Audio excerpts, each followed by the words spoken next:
الحمدللہ رب العالمین والصلاة والسلام علی سید الانبیاء والمرسلین قال اللہ تعالی وتبارک فی القرآن المجید والفرقان الحمید بسم اللہ الرحمن الرحیم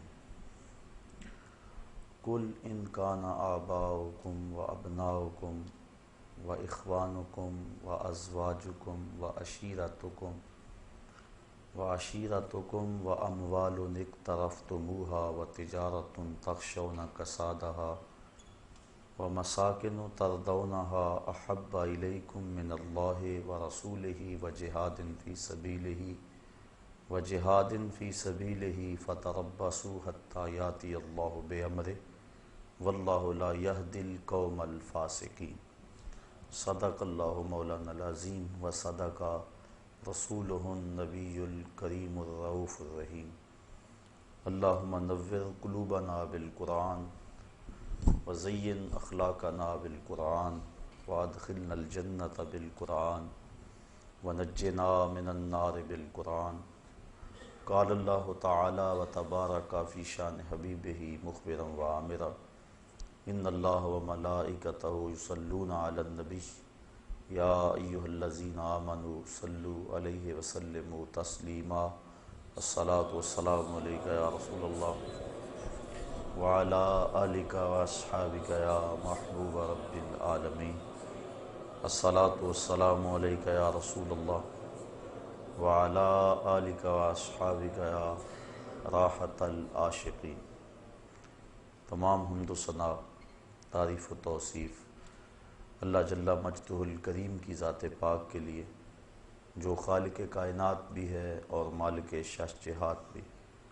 اللہ جل وعلا کی حمد و ثنا کے بعد حضور نبی اکرم، شفیع امم، رسول محتشم، نبی مکرم، اللہ کے پیارے، امت کے سہارے، رب کے محبوب، دانائے غیوب، مالک رقاب امم، فخر عرب و عجم، والی کون و مکان، سیاہ لا مکان، سید انس و جان، سرور لالا رخاں، نیر تاباں، سرنشین مہوشاں، ماہ خوباں، شہنشاہ حسینہ، تتمہ دوراں، سر خیل زہرہ جمالاں، جلوہ صبح ازل، نور ذات لم یزل، باعث تکوین عالم، فخر آدم و بنی آدم، نیر بطحا، رازدار ما اوہا، شاہد ما طغا، صاحب علم نشرہ، معصوم آمنہ، احمد مجتبیٰ، حضرت محمد مصطفیٰ صلی اللہ علیہ وسلم کے حضور ناز میں اپنی عقیدتوں، ارادتوں اور محبتوں کا خراج پیش کرنے کے بعد واجب الاحترام، ذوی الاحتشام، برادران اسلام، السلام علیکم ورحمۃ اللہ وبرکاتہ۔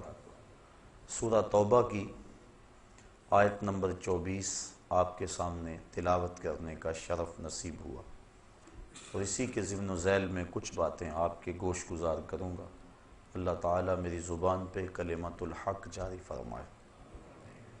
ارشاد فرمایا، قل ان کانا آباؤکم، اے حبیب فرما دو، اے لوگو اگر تمہارے ماں باپ، آبا باپ لیکن طبعاً مائیں بھی شامل ہیں، و ابناؤکم اور تمہارے بیٹے، اور ان کے اندر بیٹیاں بھی شامل، و اخوانکم اور تمہارے بھائی، بہنیں بھی بھائیوں میں شامل، و ازواجکم اور تمہاری بیویاں، و عشیرتکم اور تمہارا قبیلہ، و اموال اقترفتموہا اور تمہارا کمائی کا مال، و تجارت تخشون کسادہا اور وہ مال تجارت جس پر تمہیں کساد بازاری کا ڈر لگا رہتا ہے، و مساکن ترضونہا اور تمہارے پسندیدہ گھر، احب الیکم من اللہ و رسولہ و جہاد فی سبیلہ، تمہیں اللہ، اس کے رسول اور جہاد فی سبیل اللہ سے زیادہ محبوب ہیں، فتربصوا حتی یاتی اللہ بامرہ، تو پھر اللہ کے فیصلے کا انتظار کرو، واللہ لا یہدی القوم الفاسقین، اور اللہ فاسق قوم کو ہدایت نہیں دیتا۔ وہ 8 چیزیں جن سے انسان کا گہرا تعلق ہے اور فطری طور پہ جن چیزوں سے محبت کرتا ہے وہ اس آیت کریمہ میں گنوا دی گئی۔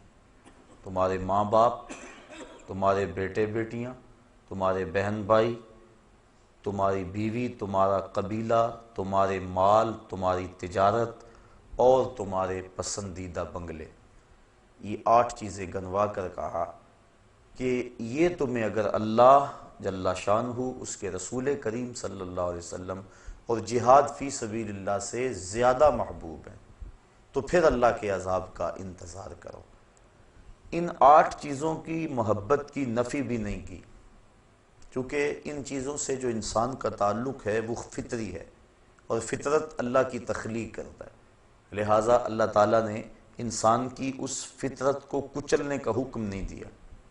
ماں باپ سے جو پیار ہے یہ ایک فطرت ہے، ہر بیٹا کرتا ہے، نفی نہیں کی کہ تم ان سے پیار نہ کرو، بلکہ شریعت نے تو ترغیب دی ہے۔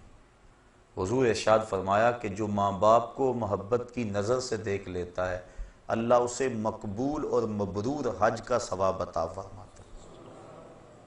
عرض کی حضور اگر کوئی 2 مرتبہ دیکھے، فرمایا 2 حجوں کا ثواب۔ عرض کی حضور اگر کوئی 100 مرتبہ دیکھے، تو آقا کریم نے اس کو بھی وہی بشارت دی، بندے دیکھتے تھک جاتے ہیں، اللہ ثواب دیتا تو نہیں تھکتا۔ تو والدین کے چہرے کو محبت کی نظر سے دیکھنا یہ مبرور حج کا ثواب ہوتا ہے، اور انسان کو اس پہ اجر دیا گیا ہے۔ والدین کی خدمت کو ترجیحی بنیادوں پہ بیان فرمایا گیا۔ جب ایک شخص حضور کی خدمت میں حاضر ہوا، عرض کی حضور میں جہاد پہ جانا چاہتا ہوں، تو آقا کریم نے اس کو سوالن ارشاد فرمایا احی والدا کا، کیا تیرے والدین زندہ ہیں؟ قال نعم، عرض کی ہاں حضور زندہ ہیں۔ قال ففیہما فجاہد، کہا ان کی خدمت کر، یہ تیرا جہاد ہے۔ تو جب ماں باپ بوڑھے ہوں، ان کو خدمت کی ضرورت ہو، تو اس وقت ان کی خدمت ہی بہت بڑی نیکی اور بہت بڑا ثواب ہے۔ ماں باپ بیماری میں تڑپ رہے ہیں اور بیٹا جہاد کرنے جا رہا ہے، شریعت نے حوصلہ شکنی کی ہے۔ ماں باپ کو بیٹوں کی خدمت کی ضرورت ہے اور وہ تبلیغی چلے پہ جا رہے ہیں، گشت کر رہے ہیں، اسلام نے اس کی نفی کی ہے۔ ماں باپ کو ضرورت ہے، ماں فالج میں گری ہوئی ہے اور بیٹا پیر کے دربار پہ جا کے جھاڑو پھیر رہا ہے، شریعت نے اس کی حوصلہ افزائی نہیں کی۔ کہا احی والدا کا، قال نعم، قال ففیہما فجاہد، کہا ان کی خدمت کر، یہ تیرا جہاد ہے۔ تو والدین کی خدمت کی ملازمت ضروری ہے، اور ان کی رضا میں اللہ کی رضا ہے، ان کی ناراضگی میں اللہ کی ناراضگی ہے۔ یعنی اگر انسان والدین کو راضی رکھتا ہے تو اللہ کی رضا کا سبب ہے، اور ان کی ناراضگی اللہ جل شانہ کی ناراضگی کا سبب ہے، اس لیے ان کو راضی رکھنے کا حکم دیا گیا اور تاکید فرمائی گئی۔ حضرت اویس کرنی رضی اللہ تعالیٰ عنہ ماں کی خدمت چھوڑ کر شرف صحابیت سے ممتاز ہونے کے لیے نہیں آئے، لیکن اس کے باوجود حضور کا پیار ملاحظہ ہو کہ آپ اپنی قبا کے بٹن کھول کے یمن کی طرف رخ کر کے کھڑے ہو جاتے ہیں اور فرماتے ہیں مجھے یمن کی طرف سے یار کی خوشبو آ رہی ہے۔ کسی نے کہا حضور وہ اتنا ہی آپ سے پیار کرنے والا ہے جس کا نام آپ لے رہے ہیں، تو وہ آپ کی زیارت کے لیے کیوں نہیں آتا؟ کوئی کہاں سے آ گیا، کوئی کہاں سے آ گیا، اور وہ یمن سے نہیں آ رہا، یمن تو اتنا دور بھی نہیں۔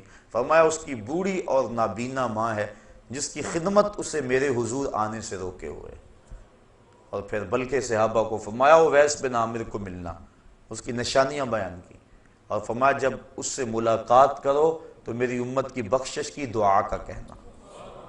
یعنی دوسروں کے لیے اس بات کو عملی طور پہ سامنے رکھا کہ جو ماں کی خدمت کرتا ہے اس کی دعائیں قبول ہوتی۔ اور پھر جب حضرت عمر فاروق اور حضرت علی المرتضیٰ حاضر ہوئے رضی اللہ تعالیٰ عنہما اور حضور کا سلام بھی پیش کیا، تو ویسے کرنی تڑپ اٹھے اور بار بار کہتے تھے بتاؤ حضور کے لبوں پہ میرا نام کیسے آیا تھا، کیسے لب کھلے تھے اور کیسے اویس کا لفظ لبوں پہ آیا تھا۔ تو کہا اتنا جو تجھے پیار ہے تو پھر حضور کو ملنے کیوں نہیں آیا، حضور کی زیارت کے لیے کیوں نہیں آیا؟ کہا تم نے میرے رسول کی زیارت کی ہے؟ کہا ہاں ہم تو شام سویرے وہاں رہتے تھے۔ کہا پھر بتاؤ حضور کے جو ابرو تھے یہ جڑے ہوئے تھے یا کھلے ہوئے تھے؟ اب یہ حیرت میں ڈوب گئے، فرمایا مجھے پوچھو جو زیارت کے لیے نہیں گیا۔ کوئی دور سے دیکھتا اسے جڑے ہوئے نظر آتے اور قریب آ کے دیکھتا تو کھلے ہوئے نظر آتے۔ تو جو ماں باپ کی خدمت میں لگا رہتا ہے ثابت یہ ہو رہا ہے وہ حضوری رسول میں رہتا ہے۔ اس لیے شریعت نے ماں باپ کا پیار سکھایا ہے، فطرت ہے، اس کی نفی نہیں کی۔ وَأَبْنَاؤُكُمْ، اور تمہارے بیٹے، گھر میں آنگن میں پھولوں کی طرح بچے کھیل رہے ہوں، اور شام جب بندہ گھر پلٹتا ہے اور بچوں کو کھیلتے ہوئے دیکھ کر اس کی طبیعت میں خوشی کا آنا فطری بات ہے۔ اولاد سے پیار یہ اللہ تعالیٰ نے ماں باپ کے سینے میں رکھ دیا۔ ماں کے سینے میں وہ تڑپتی ہوئی ممتا اور محبتوں کے امٹتے ہوئے وہ جذبات رکھے کہ دنیا پر اس قدر محبت اور پیار جتنا ماں کو اولاد کے ساتھ ہے اتنا کسی کو نہیں دیا گیا۔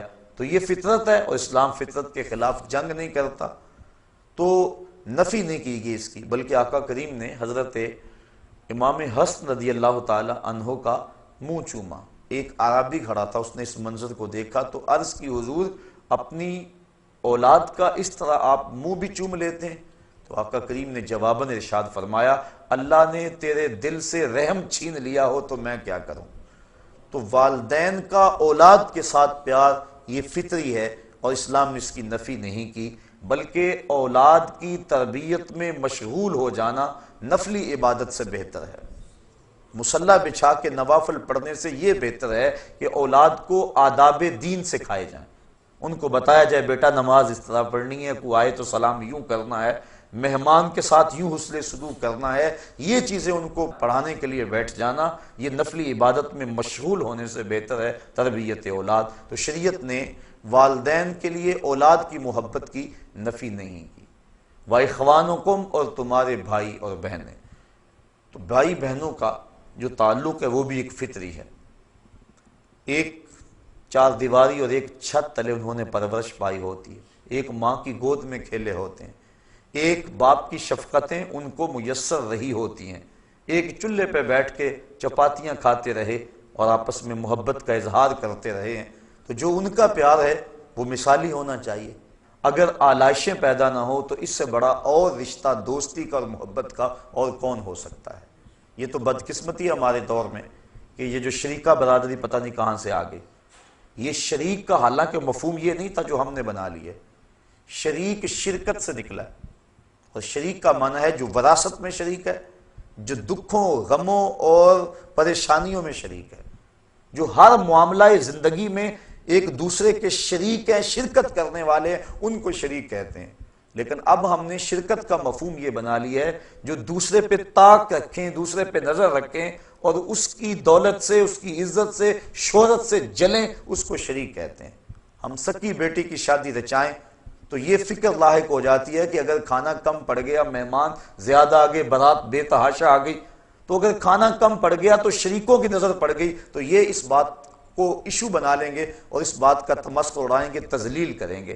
بندہ اپنے دوستوں سے نہیں ڈر رہا ہوتا، ان قریبی رشتہ داروں سے ڈر رہا ہوتا ہے، حالانکہ انہوں نے تو پردہ ڈالنا تھا، یہ خود بھوکے رہ لیتے لیکن عزت کی پاسبانی کرتے، لیکن یہی تنقید میں ہے اور بندہ ان سے ڈرتا ہے۔ تو جو شریکہ برادری کا ہم نے مفہوم بنا لی ہے یہ ہمارا خود ساختہ ہے، اور یہ دور نبوی سے دوری کے سبب سے ہے، ورنہ جس قدر پیار والے یہ رشتے ہیں، جس قدر الفت اور جس قدر قربت کے یہ رشتے ہیں، دکھوں دردوں غموں میں یہ شریک ہیں اور یہ معاملات کے اندر قریب ہیں، کوئی اور نہیں ہو سکتا۔ تو یہ ایک پیار ہے اور یہ پیار فطری ہے، اسلام نے اس کی ترغیب دی ہے، اس کی نفی نہیں کی۔ حضور کی خدمت میں ایک شخص حاضر ہوا، اس نے اپنے بھائی کی شکایت کی کہ ہم دونوں بھائی اور اکٹھے ہیں، یہ کمائی نہیں کرتا اور کمائی میں کرتا ہوں۔ تو اس نے اس انداز کے ساتھ اپنے بھائی کی سستی پر اور اپنے کمانے پر اپنے بھائی کی شکایت کی۔ اب آقا کریم نے فرمایا ہو سکتا ہے کہ تجھے اس کے صدقے سے رزق مل رہا ہو۔ تو اب دیکھیے یہ لوگوں کو آپس میں جوڑنے والی باتیں ہیں، اور انسان جب اس انداز سے سوچنے لگ جائے تو یقیناً اس کے اندر برکت ہی برکت ہوتی ہے۔ لیکن آج ہمارے سوچنے کے زاویے ہی اور ہو گئے ہیں۔ بڑا بھائی ساری زندگی چھوٹے بھائیوں کو پالتا ہے، ان کو کاروبار سیٹ کر کے دیتا ہے، ان کی شادیاں کرتا ہے، اور جب وہ خود کمانے لگ جاتا ہے تو پھر اس کے دل میں شیطان یہ بات ڈال دیتا ہے، لو اس کے تو اتنے بچے ہیں اور سارے ہمارے اخراجات اکٹھے ہیں اور ہم کماتے ہیں برابر کا اور اس کے افراد خانہ زیادہ ہیں، لہذا اخراجات اس کے زیادہ ہیں، ہمیں الگ ہو جانا چاہیے۔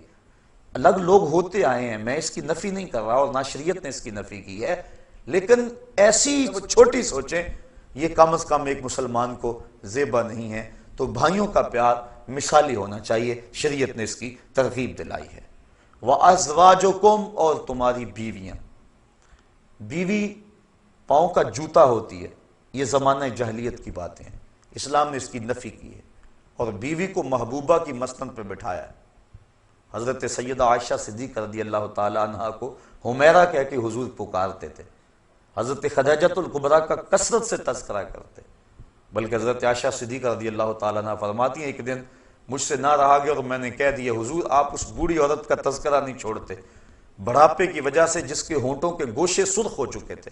تو فرمایا عائشہ مجھے خدیجہ کے بارے میں تکلیف نہ دو، جب پورے مکے نے میرا انکار کیا تھا تو اس نے میرا اقرار کیا تھا، میں اس کا تذکرہ کبھی نہیں چھوڑ سکتا۔ فرمایا اس کے بعد پھر کبھی بھی میں نے ان کے بارے میں کوئی بات نہیں کی تھی۔ اور حضرت خدیجۃ الکبریٰ نے جب آخری وقت حضور سے چادر مانگی تو آقا کریم نے پوچھا کہ خدیجہ بتاؤ تو صحیح چادر کیا کرنی ہے؟ تو انہوں نے عرض کی حضور میرا وقت آخر ہے اور میری آرزو ہے کہ اس چادر سے مجھے کفن دیا جائے۔ اب بیوی سے بڑھ کر خامد کو کون جاننے والا ہوتا ہے؟ اب بیوی کہہ رہی ہے کہ میرے سرتاج کی، میرے خامد کی اگر چادر مجھ کو مل جائے تو میری نجات کے لیے یہ چادر ہی کافی ہے۔ یہ حضور کی عظمت پر کتنی بڑی دلیل ہے۔ اب حضور علیہ السلام جواباً کیا فرمایا؟ آقا کریم نے فرمایا خدیجہ تو نے تو چادر مانگی ہے، لو اردت جلدی لا آتیتک، اگر تو میری جلد بھی مانگتی میں وہ بھی اتار کے دے دیتا۔ حقوق نسواں کی بات کرنے والے کائنات کے اندر کوئی ایسی مثال تو لائیں کہ آقا کریم نے بیوی کو جس عزت کی مسند پہ بٹھایا اور کہا لو اردت جلدی لا آتیتک، تو یہ حضور کا ہی کمال ہے۔ تو اسلام نے بیوی کو محبوبہ کی مسند پہ بٹھایا، بلکہ نکاح سے قبل ترغیب دی، فانکحوا ما طاب لکم من النساء، عورتوں میں سے جو تم کو بھا جائے اس کے ساتھ نکاح کر لو۔ یعنی ترغیب نکاح میں بھی اس بات کو مد نظر رکھا گیا تاکہ تمہاری محبت کا رشتہ مستحکم رہے۔ تو یہ شریعت نے ترغیب دی، محبوبہ کی مسند پہ بٹھایا، نفی نہیں کی۔ تو یہ کہ پیار ہے، تو اس پیار کو فطری طور پہ جو قلبی تعلق ہوتا ہے اسلام نے اس کو تقویت دی ہے، نفی نہیں دی، گھروں کو ٹوٹنے سے بچایا ہے۔ فرمایا اگر بیوی کی کوئی بات تمہیں ناگوار گزرے تو کوئی ایسی عادت بھی تو ہوگی جو اچھی ہوگی، تم اس ناگوار کو نہ دیکھو، اس اچھی عادت کو دیکھو۔ تو جب انسان اس طرح سوچنے لگ جائے گا تو پھر گھر ٹوٹنے نہیں پائیں گے بلکہ گھر جڑے رہیں گے۔ تو اسلام نے ان کی محبت کے لیے مختلف ذرائع اختیار کیے تاکہ ان کا آپس میں پیار رہے۔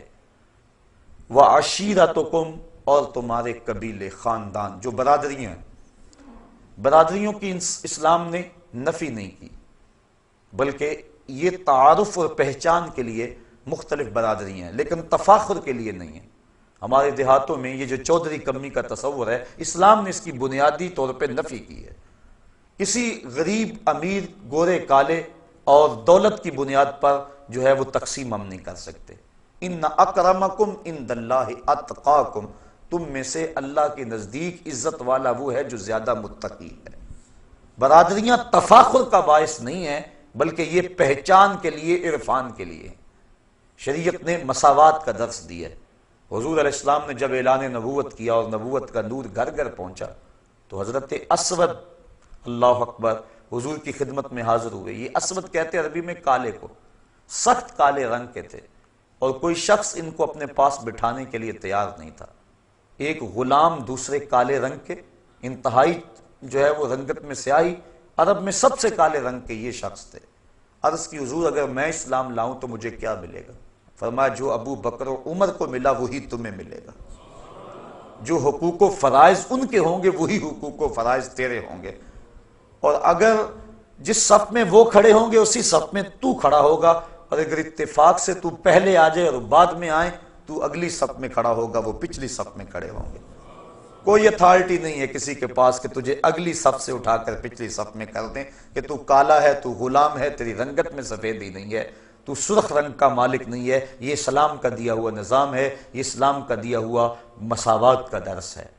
تو برادریاں، قبیلے، ان سے انسان کا تعلق ہے لیکن تفاخر کے طور پہ نہیں بلکہ پہچان کے لیے ہیں، تو ان سے جو انسان کی رغبت ہے، اپنی برادری سے جو انسان کی اپنائیت ہے، اسلام نے اس کی نفی نہیں کی، یہ ایک فطری بات ہے، انسان رجحان رکھتا ہے۔ وَأَمْوَالُ اقْتَرَفْتُمُوهَا، اور تمہاری کمائی کے مال، شریعت نے اس کی بھی نفی نہیں کی کہ تم مال نہ کماؤ۔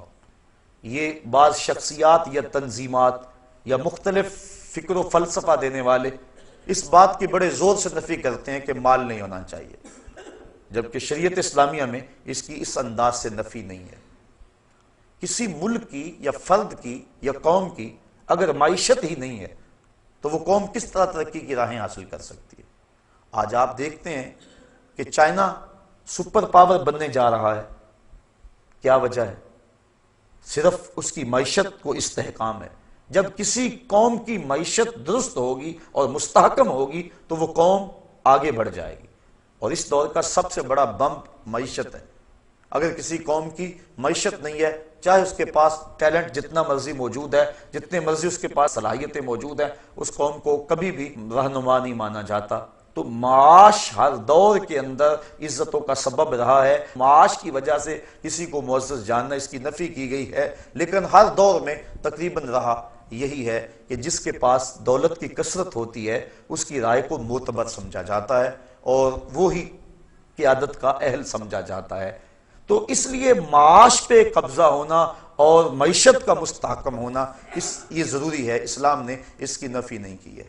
دنیا بھی بہتر ہو، آخرت بھی بہتر ہو۔ شاید میں نے کسی درس میں عرض بھی کیا تھا کہ ایک شخص حضور کی خدمت میں حاضر ہوا اور اس کی حالت سخت کمزور تھی، جس طرح چوزا کمزور ہوتا ہے اس طرح وہ کمزور تھے۔ حضور نے اس صحابی کو دیکھ کر فرمایا کہ تیری یہ حالت کیا ہوئی؟ تو اس نے عرض کی حضور میں نے اللہ سے ایک دعا مانگی کہ جو دکھ تکلیفیں اذیتیں عذاب آخرت میں میرے مقدر کے ہیں وہ دنیا پہ آ جائیں تاکہ میں دنیا سے فارغ ہو کے آخرت میں صاف ہو کے جاؤں۔ بظاہر بڑی خوبصورت دعا تھی، لیکن حضور نے اس کو اس دعا پر داد نہیں دی۔ فرمایا تو نے یہ کیوں کہا کہ جو دکھ آنے ہیں آخرت میں نہ آئیں اس کے حصے کے دنیا پہ آ جائیں؟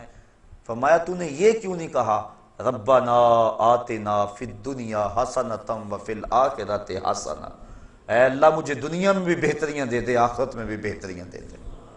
تو بندہ مومن دو جہانوں کی بہتریاں مانگتا ہے، یہ نہیں یہاں دب کے ہی رہیں، امریکہ کے تھلے لگ کے رہیں یہی ہمارا مقدور ہے، یہ مسلمان کا مزاج نہیں ہے۔ بلکہ مسلمان کا مزاج کیا ہے؟ وَالَّذِي أَرْسَلَ رَسُولَهُ بِالْهُدَى وَدِينِ الْحَقِّ لِيُظْهِرَهُ عَلَى الدِّينِ كُلِّهِ، اللہ نے رسول کو حق کے ساتھ مبعوث کیا ہے تاکہ یہ دین تمام دینوں پہ غالب آ جائے۔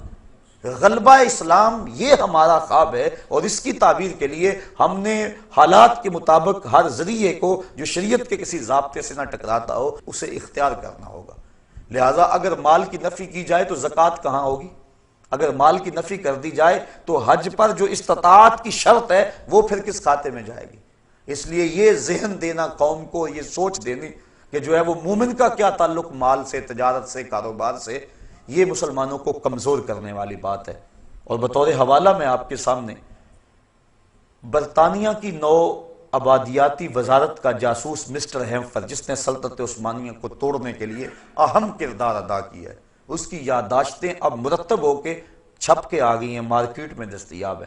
سلطنت عثمانیہ کو اس جاسوس نے اس پر محنت کی اور اس کے لیے اس نے بڑا ورک کیا، اور اس حکومت کو توڑنے کے لیے اقبال بھی چیخا تھا، دیکھ مسجد میں شکست رشتہ تسبیح شیخ اور بت کدے میں برہمن کی پختہ زناری بھی دیکھ، چاک کر دی ترک نادان خلافت کی قبا، سادگی مسلم کی دیکھ اوروں کی عیاری بھی دیکھ۔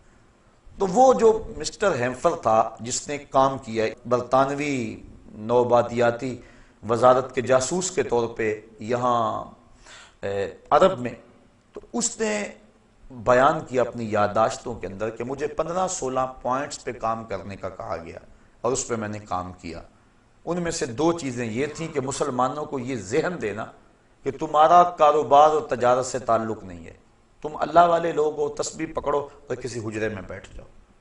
یہ چیز راسخ کرنی تاکہ قوم کا زیادہ حصہ اس سمت آ جائے اور قوم مفلوج ہو جائے۔ اور دوسرا یہ ذہن دینا کہ تمہارا سیاست سے تعلق نہیں ہے اور سیاست کو دین سے الگ کر کے پیش کیا جائے تاکہ جو علماء اور مشائخ کا طبقہ ہے، جو قائدین ہیں، اور وہ اس سے دستبردار ہو جائیں اور قوم سیاست سے الگ تھلگ ہو جائے، اور ان لوگوں کے ہاتھ میں سیاست رہے کہ جو مذہبی حمیت اور غیرت نہیں رکھتی، تو نتیجتاً ان سے حکومت چھیننا اور ان کے اوپر جو یلغار ہم کرنا چاہ رہے ہیں وہ ان کے اوپر آسان ہو جائے۔ تو وہ کہتا ہے مجھے ان 16-17 کاموں میں سے 2 کام یہ سونپے گئے تھے، اور اس نے پوری شدت اور پوری محنت کے ساتھ اس پہ کام کیا کہ مسلمانوں کو ذہن دیا جائے کہ تمہارا تجارت سے کیا غرض، کاروبار سے کیا غرض، اور تمہارا سیاست سے کیا غرض، تم سیاسی نہیں ہوتے ہو۔ آج بھی ہم میں سے کئی لوگ ہیں جو کہتے ہیں ہم غیر سیاسی ہیں۔ مسلمان قدم قدم پہ سیاسی ہے، وہ سوچتا ہے عالم اسلام کے فروغ کے لیے، عالم اسلام کی بقا کے لیے، عالم اسلام کو تمام ادیان پہ غالب کرنے کے لیے، دین اسلام کو وہ منصوبہ بندی کرتا ہے۔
لگا رہتا ہے، اور وہ دھڑکا ہی انسان کو منصوبہ بندی کرنے کا ذہن دیتا ہے، اور اس کے نتیجے کے اندر انسان کاروباری طور پہ آگے بڑھتا ہے۔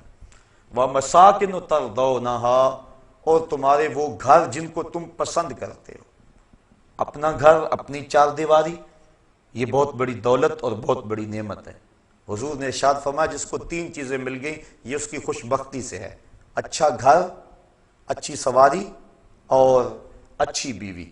یہ جس کو 3 چیزیں مل جائیں یہ اس کی خوش بختی سے ہے، اور اگر کسی کو یہ 3 چیزیں نہ ملیں تو یہ اس کی بدبختی سے ہے۔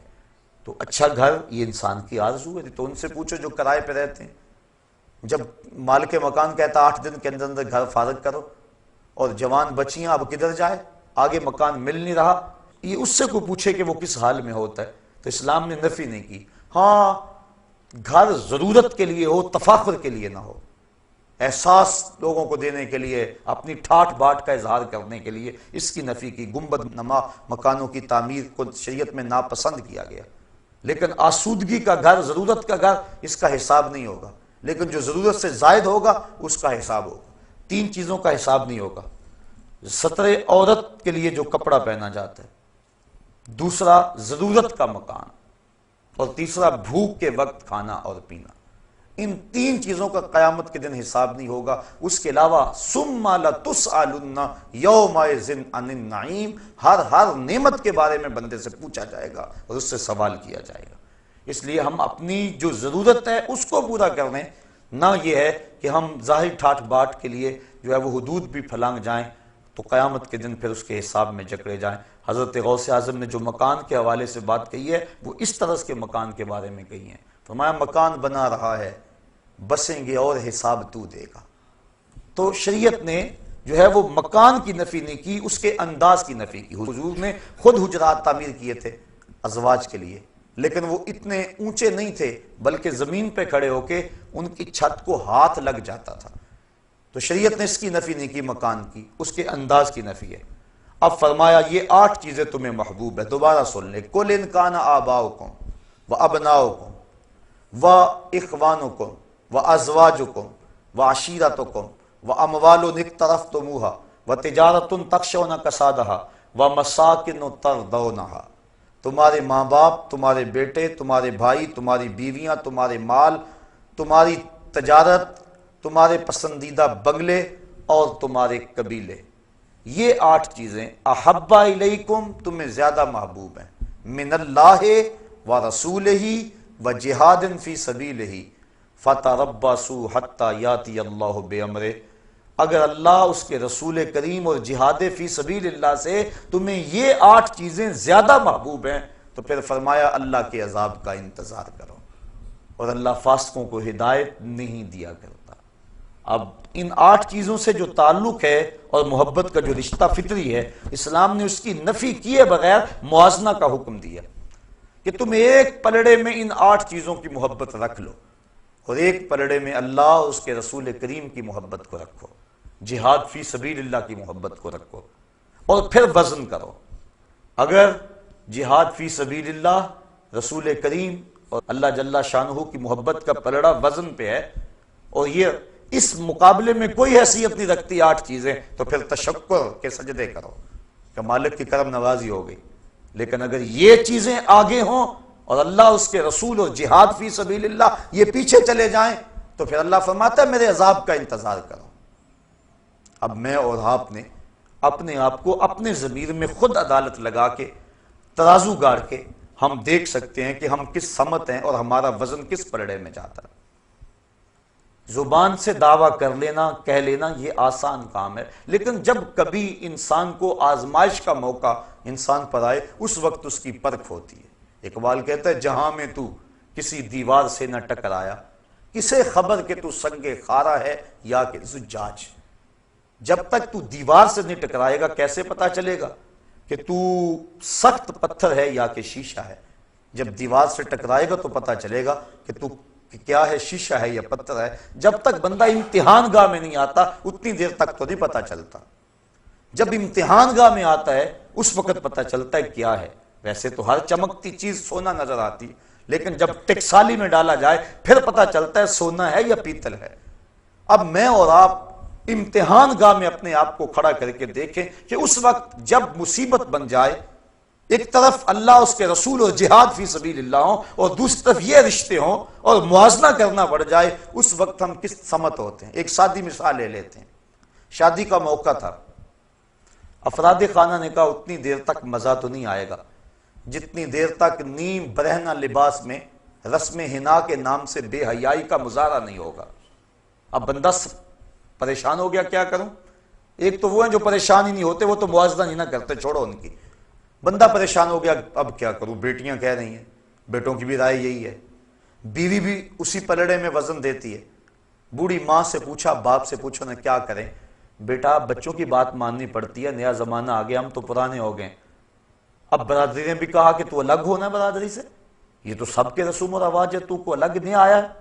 مال بھی سر اٹھاتا ہے کہ اتنی دولت نمائش کب ہوگی، اتنے بڑا تجارتی نیٹ ورک وہ بھی سر اٹھایا اندر سے اس نے بھی، بھائیوں نے بھی یہی کہا، رشتہ داروں نے بھی یہی کہا۔ یہ جو سارے 8 کے 8 رشتے تھے یہ ایک سمت کھڑے ہو گئے، اور دوسری سمت سورہ نور کی آیتیں کھڑی ہو گئیں۔ خبردار اگر عورت گھر کی دہلیز میں اتنے زور سے قدم رکھے کہ اس کے پاؤں میں پڑے ہوئے پازیب کی چھنکار باہر گلی میں گزرتے ہوئے غیر مرد کے کانوں تک پہنچے، شریعت نے اس پہ بھی قدغن لگا دی۔ رسول کریم کی حدیث آ کھڑی ہوئی، ربا قاسیات آریات یوم القیامہ، بہت ساری عورتیں جو لباس پہنتی تھیں لیکن قیامت کے دن برہنہ اٹھائی جائیں گی، کیونکہ ان کا لباس ان کے اعضاء کا ساتر نہیں ہوگا بلکہ ان کے اعضاء کی نمائش کا سبب ہوگا۔ قیامت کے دن ان کو برہنہ اٹھایا جائے گا۔ یہ سارے حکم ایک سمت اور یہ سارے رشتے ایک طرف، اب بندہ درمیان میں کھڑا ہے۔ اب پتا چلے گا نا کہ وہ زبان سے جو دعویٰ عشق رسول کرتا تھا، محبت الہی کا جو دعویٰ کرتا تھا، جو پیار کا دعویٰ کرتا تھا، اللہ اس کے رسول سے محبت کا دم بھرتا تھا، اب وہ کس سمجھ جاتا، اس کا وزن کس پڑے میں جاتا ہے۔ اگر وہ کہتا ہے کہ اب کیا کروں جی، مجبور ہوں، حالات ایسے ہیں، کوئی مانتا نہیں ہے، اور وہ بھی اس راہ کا مسافر بن گیا، تو ہم سمجھیں گے یہ زبانی جمع خرچ تھا۔ دعویٰ عشق رسول صرف زبان تک محدود تھا، اندر نہیں اترا عشق اس کے۔ اور اگر اس نے کہا میاں تیرے سارے رشتوں کو میں نے راضی کیا، تو کہتا تھا اگر ماموں ناراض رہا تو شادی کا مزہ نہیں آئے گا، چونکہ ماں کے چہرے پہ اداسی ہوگی، میں ساری رات ہاتھ جوڑ جوڑ کے اس کو منایا کہ نہیں۔ اگر چچا ناراض رہے تو لطف نہیں آئے گا، میں نے اس کو راضی کیا۔ فلاں ناراض رہا تو لطف نہیں آئے گا، میں نے سب کو راضی کیا، ہاتھ جوڑ جوڑ کے منایا، اور میں نے تیرے سارے رشتوں کو منا دیا، اور کیا گنبد خضرا کا مکین ناراض ہو جائے؟ بھلا ہو سکتا ہے کہ میں شادی میں حضور کو ناراض کر لوں، اللہ اس کے رسول کو ناراض کر لوں؟ تو یہ کبھی نہیں ہو سکتا۔ وہ ڈٹ کے کھڑا ہو گیا، جب یہ ڈٹ کے کھڑا ہو گیا اللہ کے فرشتے بھی نازل ہوئے اور اس پر مدد ہوئی، اور یہ سارے پلٹ کے اس کی سمت آ گئے، اس کو سرخروئی بھی ملی، عزت بھی ملی، اور اللہ اس کے رسول کا ساتھ اور رسول کی محبت بھی نصیب ہوئی۔ یہ تھا اس کا امتحان۔ لیکن اگر اس امتحان میں وہ کامیاب اور بامراد نہ ہوا تو پھر وہ زبان سے جمع خرچ کے علاوہ کچھ نہیں تھا۔ 2-4 مرتبہ اس آیت کو پڑھ لیں اور اس کا ترجمہ پڑھ لیں اور اپنے کچھ ترازو میں رکھ کے تولیں کہ ہم کہاں کھڑے ہیں اور اس آیت کے تقاضے کیا ہیں۔ کہا اگر تم نے ان رشتوں اور نعتوں کو اللہ، اس کے رسول اور جہاد فی سبیل اللہ سے زیادہ محبوب جانا تو فرمایا فَتَرَبَّصُوا حَتَّى يَأْتِيَ اللَّهُ بِأَمْرِهِ، پھر اللہ کے فیصلے کا انتظار کرو۔ اب اس کا فیصلہ کیا ہے؟ اللہ تعالیٰ کا فیصلہ کیا ہے جس کا انتظار کرنے کو کہا گیا؟ اس بات کو مبہم رکھا گیا، یعنی اس بات کو واضح نہیں کیا گیا کہ اللہ کے عذاب کی صورت کیا ہوگی۔ ہم سمجھتے ہیں آسمان سے پتھر اتریں تو یہی عذاب ہے، کسی کا گھر لٹ جائے تو یہی عذاب ہے، آسمان سے آگ برسے تو عذاب ہے، لیکن اللہ اگر کسی کے دل سے اپنی یاد چھین لے تو یہ عذاب نہیں ہے۔ وہ ایک شخص تھا، بڑا نام تھا اس کا، اچانک عیسائی ہو گیا۔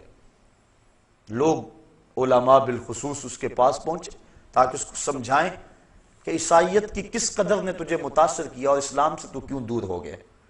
اس نے جو واقعہ سنایا، پرانی بات ہے، اس نے کہا کہ میں ایک دن ٹھنڈے پانی سے وضو کیا، بڑی مشکل سے وضو کیا، مصلی پہ کھڑا ہوا میرا وضو جاتا رہا، لیکن مجھے دوبارہ طاقت نہیں تھی، یعنی سستی ایسی تھی کہ دوبارہ وضو کرنے کے لیے نہ جا سکا، اور میں بے وضو ہی کھڑا نماز پڑھتا رہا، لیکن ڈرتا بھی رہا کہ میں نماز کی توہین کر رہا ہوں، سجدوں کی توہین کر رہا ہوں، مصلی رسول کی توہین کر رہا ہوں، میرے اوپر کوئی اللہ کا عذاب نازل نہ ہو جائے۔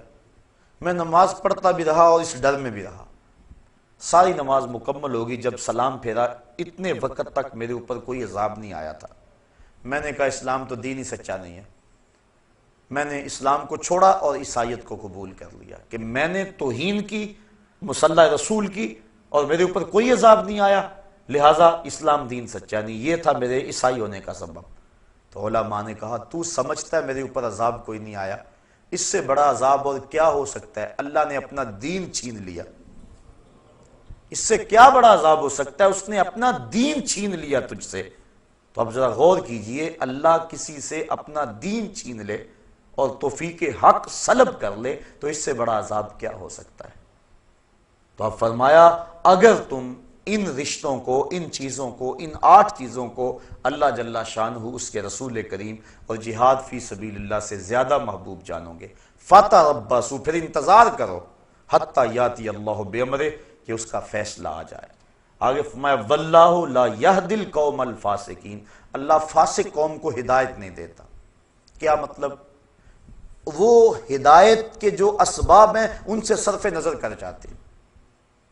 مجھے بڑی اچھی طرح یاد ہے، ہم بچے تھے بالکل، اپنے اساتذہ کے ہمراہ کہیں پیدل سفر پہ جا رہے تھے، راستے میں یہ جو بٹن ہوتے ہیں ان کی ایک پلاسٹک کی تھیلی ملی، ایک طالب علم نے شوق سے، خوشی سے کہ مجھے گمگشتہ چیز ملی، اٹھائی، اور استاد جی یہ دیکھو بٹن ملے ہیں۔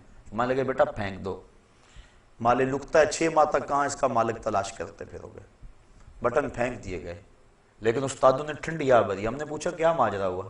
مان لگے سمجھے نہیں اس کی تعبیر کیا ہے؟ کہا ہم تو نہیں سمجھ پائے، بٹن مل گئے پھینک دیے، کسی کے گر گئے ہوں گے۔ فرمایا بیٹا نہیں، ایسا نہیں ہے، بلکہ ہمیں تنبیہ کی گئی ہے کہ اپنے گریبان میں جھانک کے دیکھو۔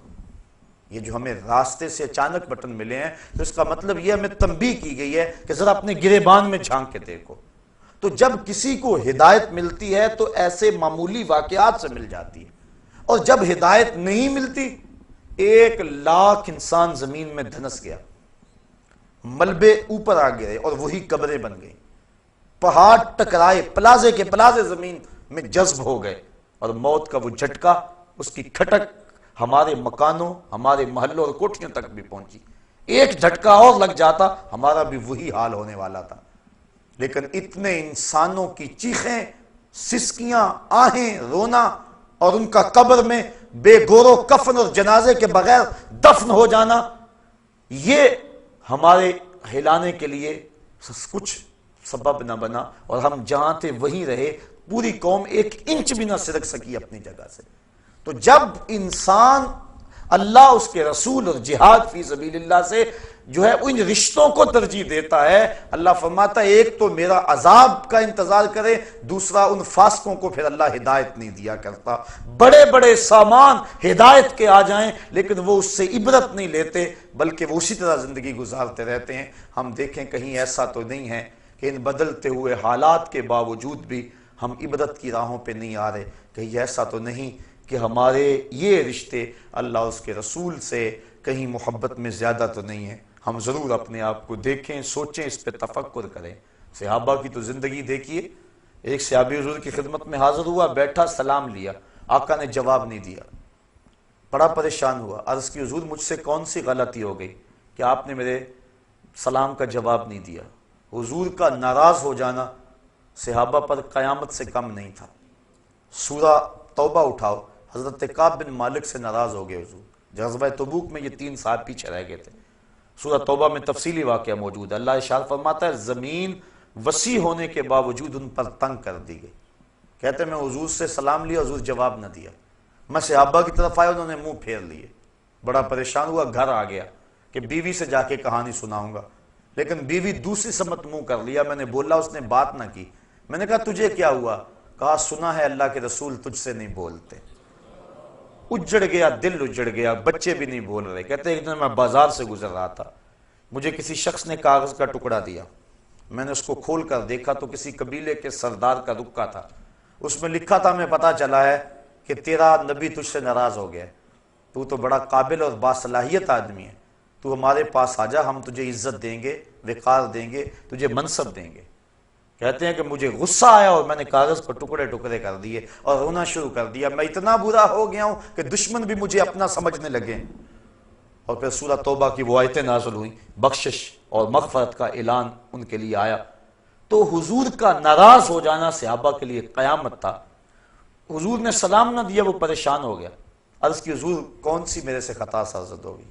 آقا نے اس کے ہاتھ کی طرف اشارہ کیا، سونے کی انگوٹھی پہنی تھی، اس نے اتار کے پھینک دیا، چونکہ ان الذھب والفضة حرام لذکور امتی، سونا اور چاندی میری امت کے مردوں کے لیے جائز نہیں ہے، عورتوں کے لیے دونوں دھاتیں جائز ہیں، اور مردوں کے لیے صرف 4.5 ماشے سے چاہے رتی بھر کام ہو، پورے 4.5 ماشے نہ ہو، چاندی کی 1 انگوٹھی مرد کے لیے جائز ہے، اس کے علاوہ سونا چاندی کسی صورت میں بھی مرد کے لیے جائز نہیں ہے، منع کر دیا گیا، روک دیا گیا۔ اب اس نے انگوٹھی اتاری اور پھینک دی، حضور نے سلام کا جواب دے دیا، گفتگو ہوتی رہی، جب لوگ اٹھ کے جانے لگے یہ بھی اٹھ کے چل دیا، کسی نے کہا جناب انگوٹھی تو اٹھا لو، قیمتی ہے، سونے کی ہے، تم نہ پہننا، بیوی کو دے دینا، وہ اس کے لیے تو جائز ہے۔ کہا جس انگوٹھی پہ میرے آقا کی ناپسندیدگی کی نگاہ پڑ گئی ہے میں اس کو اب کبھی بھی نہیں اٹھا سکتا، جس کو حضور نے ناپسندیدگی سے دیکھ لیا ہے اب وہ میرے کام کی نہیں رہی۔ یہ تھا ان کا پیار اور یہ تھی ان کی محبت۔ مدینے کی گلی سے گزر رہے ہیں، ایک گنبد نما مکان بن رہا تھا بہت اونچا، کہا کس کا ہے؟ کہا فلاں انصاری کا ہے۔ زبان سے کچھ نہیں کہا، چہرے پہ ناگواری کے آثار ظاہر ہوئے۔ کسی نے اس انصاری کو جا کے بتا دیا، 2 4 5 دن بعد دوبارہ گزرے، دیکھا کہ وہاں مکان نہیں تھا۔ کہا میاں کل پرسوں یہاں ایک مکان ہوا کرتا تھا، کہا حضور وہ تو گرا دیا گیا۔ بلایا انصاری کو، میاں مکان کیوں گرا دیا؟ کہا سنا تھا آپ کو پسند نہیں، بس میں اس کے اندر بود و باش اور رہائش کیسے کر سکتا تھا جو آپ کو پسند نہیں ہے۔ اب دیکھ لیجئے یہ ہے ان کی محبت کہ حضور کی رضا کو کتنی اہمیت دیتے ہیں اور حضور کی ناراضگی سے کتنا ڈرتے ہیں۔ میں اور آپ اپنے آپ کو ذرا دیکھیں، ترازو کے ایک پلڑے میں رکھیں، اپنی محبتوں کو ایک پلڑے میں رکھیں، اللہ اس کے رسول کے ساتھ جو محبتیں ہیں ان کو ایک پلڑے میں رکھیں اور پھر وزن کریں۔ اور اس آیت کو سورہ توبہ کی آیت نمبر 24 ہے، کسی بھی مترجم کا ترجمہ پڑھ کے دیکھ لیں اور دیکھیں کہ قرآن کیا کہہ رہا ہے، ترجمہ پھر سن لیں۔ قل ان کان آباؤکم، حبیب فرما دو اگر تمہارے ماں باپ، و ابناؤکم تمہارے بیٹے، و اخوانکم تمہارے بھائی، وازواجکم تمہاری بیویاں، وعشیرتکم تمہارے قبیلے، واموال اقترفتموہا تمہارے کمائی کے مال، وتجارت تخشون کسادہا اور تمہاری وہ تجارت جس پر کساد بازاری کا ڈر لگا رہتا ہے، ومساکن ترضونہا اور تمہارے پسندیدہ گھر، احب الیکم تمہیں زیادہ محبوب ہیں، من اللہ ورسولہ وجہاد فی سبیلہ اللہ اس کے رسول اور جہاد فی سبیل اللہ سے، فتربصوا تو پھر انتظار کرو، حتی یاتی اللہ بامرہ کہ اللہ کا فیصلہ آ جائے، واللہ لا یہدی القوم الفاسقین اور اللہ فاسق قوم کو ہدایت نہیں دیا کرتا۔ اللہ قرآن مجید ہماری ہدایت کا ذریعہ بنائے اور ہمیں اس کا فہم، نور اور روشنی عطا فرمائے۔